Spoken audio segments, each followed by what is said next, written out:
Our guest from RVing Oregon is bringing epic road trips, favorite stops, and must see places across the state.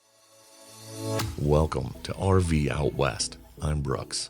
Based in the Pacific Northwest, my family of four hits the road to explore the best of RV life out west.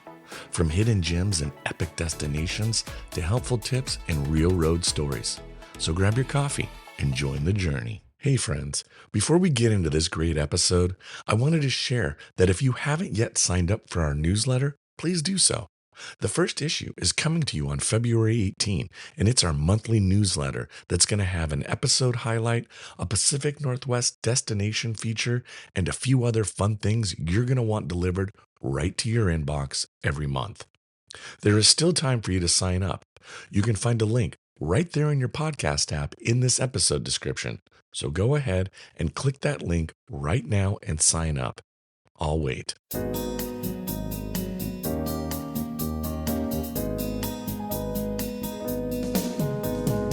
I know, we all get so much email these days, but this will be one you're excited to open each month. So thank you for signing up, and I'm excited to be putting the final touches on the first issue, which you're going to be receiving again on February 18th. So keep an eye out as it's coming soon, and thanks again for signing up. Today on the show, we have Joanna joining us from the Oregon chapter of the Girl Camper organization. She shares with us her inspiring story of how she got into RVing, what it all means to her, and she shares with us some of her favorite places to check out in the great state of Oregon.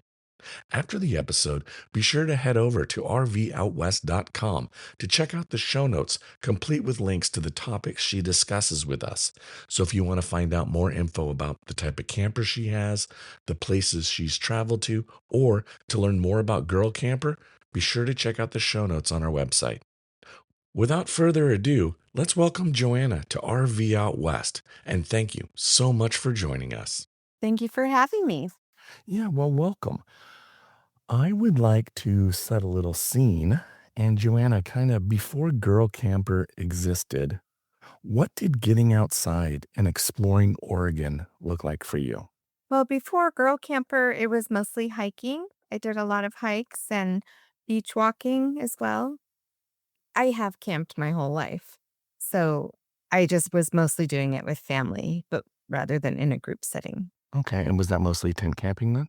I did tent camping for a long time. And about 10 years ago, I stopped after a situation with me and my daughter where the tent was flooded. I decided that was my last tent trip. Fair enough. When you think back to those times, did you already feel pulled towards adventure, or did that kind of come later in life? No, I always was adventurous. When I was 21, I went and lived in Mexico for a year on my own, and it was just something that people couldn't believe that I did, but I was like, "It's an adventure, so I'm gonna do it." And it was great. Were you born and raised in Oregon, or is Oregon a second home for you? Yeah, born and raised native Oregonian. I was born around Roseburg and lived in Dixonville and Winston, and then moved into Roseburg in elementary school and then moved to Springfield, which is right next to Eugene. I moved to Springfield for fifth grade. Nice. Yeah. Okay. So, when do you remember when kind of RV travel first entered the picture for you? What was that Mm. spark? It was really around the time of my divorce. I I wanted something for me and my kids to do together, and that was comfortable for them and me, and I decided to buy a little trailer after seeing a women's group at a home and garden show, and they had vintage campers out. Oh, cool. I was looking for vintage camper because they were so cute, and I just really thought if I can pull a small camper, I knew that I could do that, but I didn't know I couldn't do a big, trailer or RV. I just didn't feel ready for that.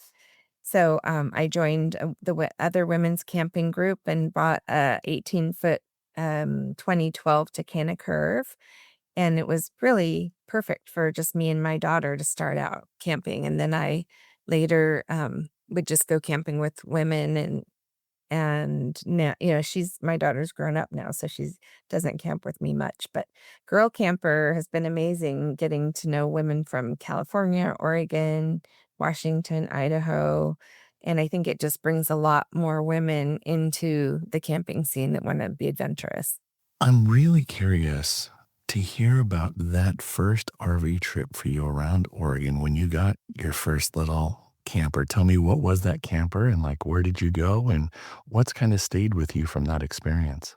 Yeah, it was a little Takana Curve, a 2012, and I had never seen a camper like that. It was, flat backed and then curved in the front. I decided to take my daughter camping to about 3 hours away, right along the Columbia River.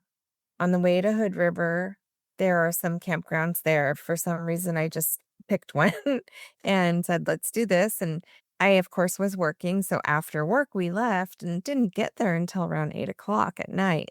There was, people already established that had parked their campers and things like that. Well, I was still new at backing into a parking spot. So I tried it a few times and had a gentleman came over and offered to help. And I said, thank you, but I really want to try and learn this. I don't want to have to rely on other people all the time.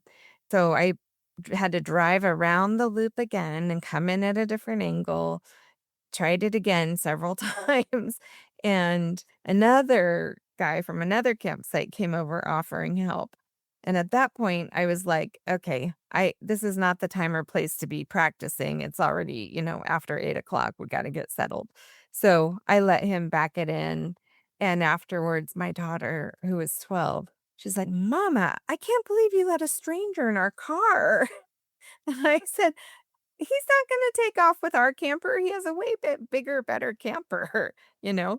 But, I for a while, I had to be able to accept help, and I tried to stay in my car and just let people help guide me from outside the car, and so that was kind of one of the first times where I was pretty embarrassed that I couldn't park it easily, and bringing that up is the other reason why I love the women's adventure groups, because you're having other women help you park and it's not as embarrassing.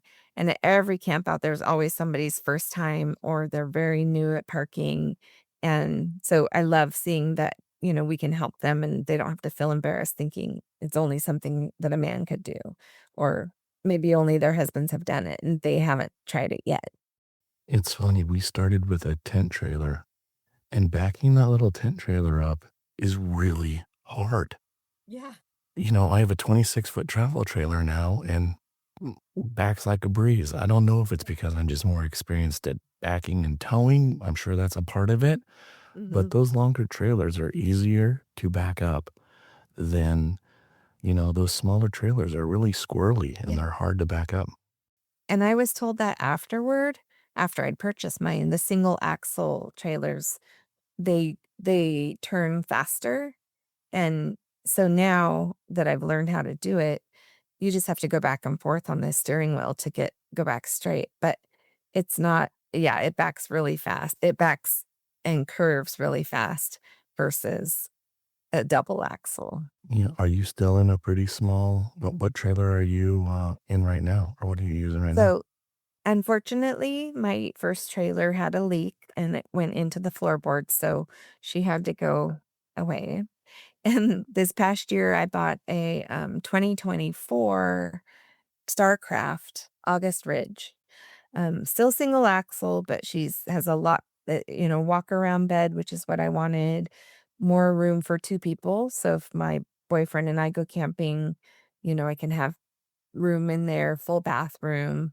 So it's a little bit nicer Yeah. and 4 feet longer, but definitely it's easy to pull, just like the smaller one. And the walk around beds are a game changer. I do I not want to know. climb over people to get up or do whatever. And Yep. you're trying to sleep in, and the other person's like, I'm going to enjoy having a little quiet and read and have a cup of Yes. coffee. And, it just doesn't work. It doesn't. Well, I would very much like to hear about, let's talk about your top 3 RV destinations in Oregon. Where are they? What makes those places special for you? Yeah. Well, I love the Cascade Lakes Highway.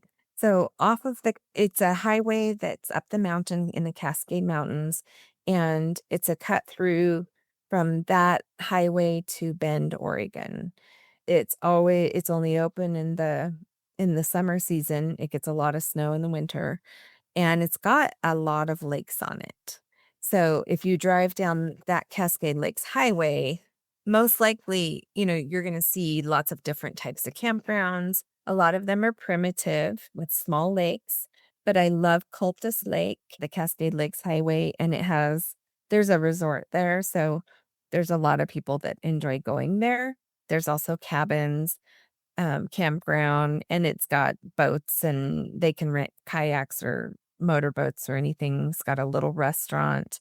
It's just a really nice little place, that I had gone a couple times. It gets really hot in the summer, so it's nice. The lake is pretty shallow around the beach, so you can get in and cool off on your inner tubes and stuff. So that's a fun one. And then I also like Tumalo State Park. Tumalo State Park is between Bend and Sisters, Oregon. Have you heard of I either? absolutely have. Yeah, Yeah, I've yeah. heard of Tamalo. It's on my Oh, have list. I've you? not made it. Well, you can't make it now because it's so booked every summer that I can't get a reservation anymore. But it's really nice on one side of the campground. There's the access to the river, so you can float a little bit and swim because it's not a swift river. And then upriver, there's fishermen, all the way up the parking lot.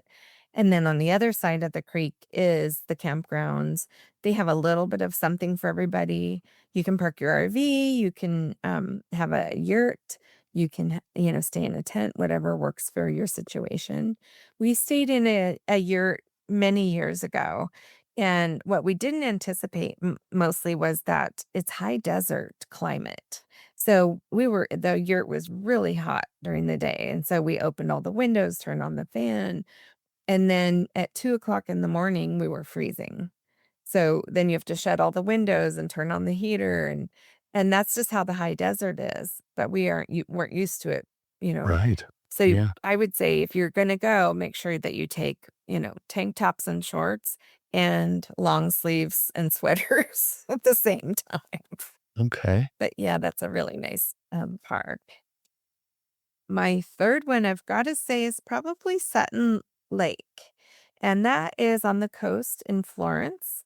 It's just north of Florence, Oregon, and there's a lake, and then the campground is across the road, across the highway, but there's Sutton Lake and then Sutton Campground.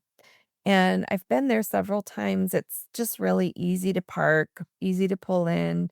They have options of sites. Some are full hookups, some are primitive. There's a really nice group site there that I've used several times. It is just cement, like parking spots, but then it's attached to this big green grassy area with a pavilion, your own bathrooms, and it has a little access to the creek, and it has access to the walking trails to the lake. And it's just in a really good spot. If you were going to be kayaking, you're really close to the lake. If you were gonna go beach walking, you're just a few minutes beach walking, and then it's got, other trails and nature and plants that are native to that area that are kind of unique. So it's got a little bit for everybody, and I stayed there with a group of about 10 women this summer, and they just loved it. It was really fun. You're just all right there for the whole time you're there. So those are probably my favorite ones. And getting from the campground then over to the lake, like if you have a kayak, that you're gonna bring, is it pretty easy to kinda carry and schlep it over, or can you drive over and park and unload your kayak and then, go back to drop your vehicle off or whatever? What does that look like?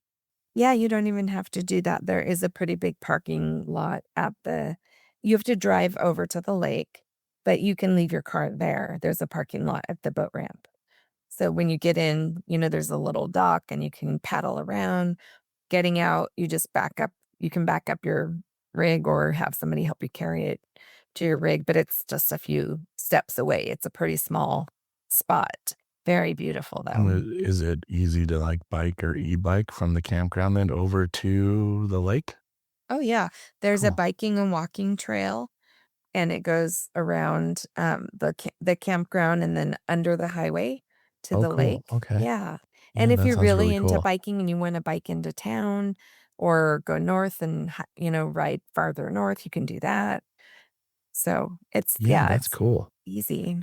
So, what tips do you have for Pacific Northwest RVers that perhaps are maybe often overlooked, or it's the yeah, neglected, but still very important? What kind of tips do you have for all of us who live here in the Pacific Northwest that, are maybe some reminders or tips for RVing in Oregon? Yeah, a big one is equipment. So I would definitely recommend having a gas fireplace. You'll spend a little bit of money on that, but you're going to use it a lot. There's wildfires almost every summer in Eastern Oregon and, in the Cascade Range and the mountain ranges. And unfortunately, that's not an area where you're going to enjoy camping. So when you are camping in the summer, most campgrounds only allow a gas fire pit because if they're at the coast or wherever else they're trying to prevent another fire. And it's just to me that I've used it so many times, it's paid off, tenfold. So it's nice. That's a great tip. I have one, Mhm. and yeah, yeah. I mean, I basically use it from Memorial Weekend through Labor Day, like all summer long, because that's basically the burn ban, right? And I've thought about getting a solo stove, and I'm not going to be able to use it like I would want to because of the burn ban. So, yeah, that's a really good one. Yeah, thank you. I also know that there's some people who just hate wood smoke in their face. And I love that the gas fire doesn't have smoke. I'm not one of Mm. those people. If they made campfire smoke beard oil, I would probably lather my beard in it and just be like, I love it. But Yeah, yeah. I'm a weird one, I guess. Um, we're gonna talk about And some other. Oh, go ahead. Did you have another tip? I I'm was sorry. gonna say, do you have a clam as well? Are you familiar with a clam? The clam? Yeah. No, There's a tell. It's like a camping tent. It's different in that you're not sleeping in it.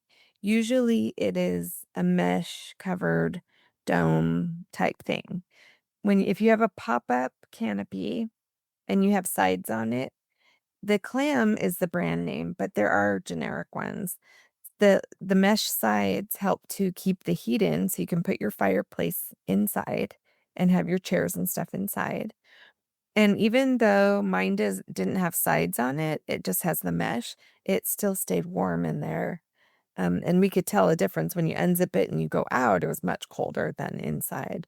But on rainy days, you can put flaps down if you have the one that has the flaps and the rain stays out, you stay nice and toasty. You can keep your chairs in there all weekend and your fire. So it's also used for like bugs and mosquitoes. So if you're somewhere where you don't want to have to swat away bugs and flies and bees when you're eating, you can put it over your camp table or, around your chairs so that you don't have to worry that much. Yeah. So that is another piece of equipment that I really recommend to everybody. It's a little heavy, but it mostly comes on wheels, and now they have the easy up pop-up for it, so it doesn't take long to And set it's it up. called the clam tent. Yeah, the clam or, there's generic Right. brands. But I mean, okay. Mhm. No, I've not. That sounds amazing. Thank you Oh, for it's that. great. Yeah, it is. It's almost a must too because you just never know if you're gonna have mosquitoes or, bees are a real problem too at Right. some of the Yeah. campgrounds. And so when you cook that steak and you put it in on your plate and you're, gonna enjoy it and then you have to swat away bees and flies, it's just not fun. So Yep. yeah, that works well. That's a good tip. I'm gonna actually absolutely look into one of those. So thank you. Well, RVing is not always picture perfect. What are some of the challenges you've run into? We don't need to talk Oh, about today specifically, today specifically. but, uh, yeah, tell me about some of the challenges you've run into. So, yeah, I will mention today because I did do a small girl camper event and it was a Christmas theme. There was a few people there, not a lot of women, but we had an indoor shelter, which was really nice. And I'm always the last one. I always make sure I'm the last person to leave an event. I don't want any of the girls in girls camper to have a car breakdown and be stuck there or, some other issue. So after the last woman left today, I loaded my car and went to turn it on and it wouldn't go. It was dead. And so I got my little car the charger. So more tools, to carry around and tried it and my battery was dead. Luckily, I was not too far out and AAA did come and he installed a new battery. But as far as the biggest things I've had happen too is function of your hitch or, falling off, or you're trying to hook it up accurately, or your lights aren't working, those kind of things. A lot of car things or vehicle things. Looking back, is there a mistake you now laugh about, but learned a lot from? Yes. So one situation when I had my old camper and I was towing it with my van, it was a pretty light camper. When I checked in with the ranger on the way into the campground, they showed me on a map where my site was. And, they draw that line. Oh, here we are, and draws the line down to where my site is. So I just took that route and I didn't realize that to back in, it was in the opposite direction. And then across from my site was bushes and things, so I couldn't go very far forward. Right. So I jackknifed my car and camper and dented my car on the back a little I've done bit. that too. Yeah. Done Thank that you. Not too. everybody's done that at some point, huh? Yeah, and I looked at it and I was so mad about it, and then I was like, I need to get it fixed. I'm not gonna get it fixed. I went back and forth. I didn't get it fixed. It was like a year. And then you know what? Some dude stole a car, was high, and hit my truck on my street. So it got fixed by insurance because the dude hit my car parked. So it got all That's covered. great. And now you can't tell I jackknifed it. Oh, that's great. Yeah. So I mean, it Yeah, all works out. that's great. I really want to dig into Girl Camper now. Yeah. So please, let's talk about the girl camper community and tell me a bit about, for listeners who maybe are not familiar with what girl camper is, kind of give us the quick 101 and what it is, and then share with me how you got involved and what your experience has been with girl camper as a community, and just really tell me all about it, please. Yeah. I'm completing my first year as the Oregon guide with Girl Camper. I have had a lot of other experience with women and groups and organizing events as well. And so that wasn't new for me. But Girl Camper is an outdoor adventure group that anybody and everybody is welcome to join if they're women who want to go on adventures. They don't have to have an RV. They don't have to stay in a tent. They can do car camping or they could get a yurt close by. And I think that's one thing that a lot of women think. They're like, well, I can't go. I don't have an RV or I don't have a camper.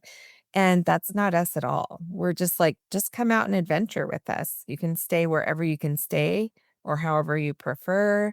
So that's nice, I think, for girl women who are looking to find a women's group. They fit in no matter what they're camping with. And so everybody's included. I really like that. It's not a private group where you have to fit in by having a certain RV or a certain rig. It's just really open to everybody and accepting of everybody. And how many of the ladies there who are part of your community are RVers and come with their RV? I mean, is that a a pretty large group, or do you have is it split kind of between tent and RVers? What's kind of the makeup of that look like? It's mostly campers and RVs. Okay. Excuse me. Most of them are travel trailers, kind of smallish. Mhm. Um, but we've had a couple in tents. We've had a couple rent a cabin, and I think that it's just not that common. I think women, it's costly to reserve a yurt or cabin, and then the tent is not as you can't go to any climate and feel comfortable in your tent. If it's raining, then you're not gonna go in your tent. If you're over 40, it's You need a uncomfortable. comfortable bed. Yeah, that's me. So I think that, the travel trailer is just for every climate. It's easy to pull if it's smallish. And then there's women always there waiting to help back in and problem solve and do things that, to support you to have fun. Yeah, that's so cool. Yeah. And then, like, okay, so you just recently, right, had a girl camper weekend where you Yes. guys were all camping, right? What did it look like? I mean, were you guys just kind of hanging out in camp chairs and, having beverages and shooting the breeze and playing, I don't know, cornhole and whatever? Or were you going on hikes? Like what kind of activities and things? What kind of just give me a quick level. What did the day look like? There's a wide variety of what we do during the event, but I always like to try to have something for everybody. So, on one of the campouts recently, it was near a lake. So, we had a group of about 4 women who brought their kayaks, Oh, and every fun. morning they went out and kayaked on the lake. We had women who loved the beach because they were from Nevada or somewhere where there's no beach. And so they wanted to spend their days on the beach and that was great. There's women who wanted to go visit the vintage shops downtown and, kinda see what's down there and just Yeah. kind of eat lunch out, and so we had a group of women do that. And it's really open to whatever they wanna do, but I like to offer these, different activities. But then we have some ladies who are like, "I'm just gonna sit in camp and read." No. They just really don't need to go out and do anything, and they just like that break. So does Girl Camper have events where you don't go camping and maybe you meet at a coffee shop and have a cup of coffee and kind of do like a, hey, here's an RVing 101. You're maybe interested in it, but we're not camping this weekend. Let me just kind of tell you what it's like or what it, tell me about that. Yeah, definitely. I think off season is much more popular where we'll probably host a luncheon at a restaurant, talk about events or get to know people who are new. We've done paint parties where, we get an artist to come and show us how to paint different, Like a paint scenery. and sip kind of thing. Yeah, Yeah, kind of like cool. that. Yeah. Yeah. I've also one person also had a cookie baking, decorating class. Just had, a group of women come into her home and they swapped cookies and things like that. So there's lots of ways to get together in the off season. Sometimes we'll rent a yurt or a room, indoor room or shelter and camp, but spend most of the days in that room eating and crafting or doing Yeah. other things And like just that. relaxing and chilling. Yeah, That's great. I love enjoying it. each other. Yeah, it's a lot of fun. I'm curious. How has RV travel changed the way you see yourself? I am a lot more confident in myself now that I have like towed my camper by myself. I've gone to campgrounds by myself and camped for the weekend alone. And one of those was it was a little scary. It was pitch dark. They didn't have lights. I, I didn't know anybody there. There wasn't very many people there. And so going and doing those things and being alone and having to figure stuff out for myself has been a big boost in my confidence in doing other things in life too. So, buying a house as a single mom is a big thing. It's a big responsibility buying a camper, a brand new camper that I never thought I would have a new camper. And those things I went into without the fear of pulling a bigger camper or having to figure out payments or anything like that. I just knew that it was something I had to do for mental health. and I needed it to be out in nature and to be with people and to have serene, you know, see Oregon mostly and enjoy my life. And it was pretty inexpensive way to do it. I'm not having to rent hotel rooms. Right. We're not having these big vacations where I'm renting a condo for a week. It's a weekend here and a weekend there, and it's the price of gas and the campground site and a little bit of food. But we always have way too much food when these women get together. Well, that's Potlucks. camping anyway. I mean, that's Yeah. camp like, I bring so much food camping, and then I come home. Yeah. Yeah. I like to eat, so whatever. And we're never that far from a A grocery store. store. Right, Yeah. no. If you So need it's like, something, why you am I bringing all of this? right? It's not But the Armageddon of dystopian future. Right, right. exactly. Yeah. Yeah. For sure. Let me ask you this. What still really excites you about RVing around Oregon? I love to explore new places. So that's exciting when I get to find a new campground or a place that I really want to see and I can go. And if it's a long drive, to me, it's like I wouldn't ever do that drive in one day and just go for a scenic day out. It's too far. But if now that I have my camper and I know that I can go anywhere with it, I look for a campground within the area of the place that I want to visit or see, or the new place that I've heard of, and then say, this isn't impossible. It is possible to, see new places. In this state, it's so big. There's a lot that I haven't seen yet. I'm currently planning a trip for Eastern Oregon where I haven't spent a lot of time, but I'm excited about all the things that I could see on the way and the things that I could do. And I'm going to stay in my camper, and I know that's going to be a really fun trip. Painted Hills is my I'm number going one there. Oregon place I wanna go so bad. It's on my list Yeah, too. it's on Yep. my list too. Painted Hills is like it's up there. Alright, let's real quickly, cover what's next for the Oregon chapter of Girl Camper. What do you guys have on the horizon? What's kinda, what can you tease about 2026? Yeah. I'm spending kind of the winter scheduling and planning events, figuring out, what will work for what lakes are available, which campgrounds are available, group sites that I might like. And then I'm also going to schedule a winter sock exchange at a restaurant and get to know people in the off season and hopefully they hear enough adventure stories to where they'll be in our next camping group, in Yep. the summer.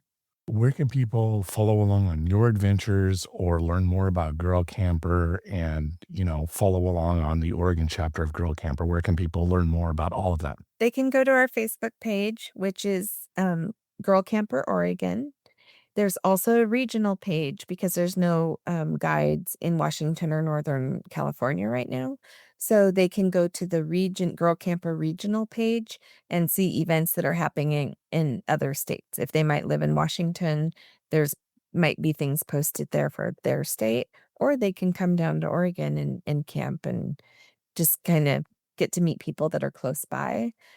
I'd love for people to visit the website. If you go to girlcamper.com, there is access to or, subscribe to the magazine. You get tips and tricks. You get newsletters if you subscribe. And there's just lots of ideas. There's a store where you can purchase items that are handy or things that women have found that they really like to have while they're camping. So yeah, definitely join us on Facebook. And then if you decide you want to go camping, look on the Girl Camper page. Well, Joanna, thank you so much for taking time out of your day to join us here on RV Out West. I am really appreciative of your time and thank you so much. Oh, my pleasure. Thanks for having me. And hopefully you and I both will get to see the Painted Hills sometime soon. Before we wrap up, be sure to head over to rvoutwest.com for the full show notes and links to all the resources we talked about in this episode. While you're there, don't forget to sign up for our newsletter. It's going to be where we share new episodes, destination guides, stories from the road, and thoughtful tips to inspire your next adventure. You can sign up using the link in this episode's podcast description, the link in our Instagram bio, or directly over on our website at rvoutwest.com. Remember, the first issue is coming to your inbox on February 18th, so sign up today so you don't miss out on this inaugural newsletter. Next week on the podcast, we're sitting down with RVing with Joe from YouTube to talk about his travels and the incredible places he's explored around the Pacific Northwest.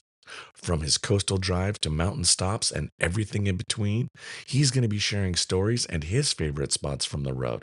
It's a fun conversation you're not going to want to miss, so be sure to tune in next Monday. Thanks for listening to RV Out West. Be sure to follow the show so you never miss an episode. And if you enjoyed the show, tell a friend and please leave a rating or a review. It would mean a lot. Special thanks to Scott Home Music for our intro song, We Are One. Follow us on Instagram and Facebook to join in on the conversation. Now, get out there, explore, and go see what's beyond the horizon.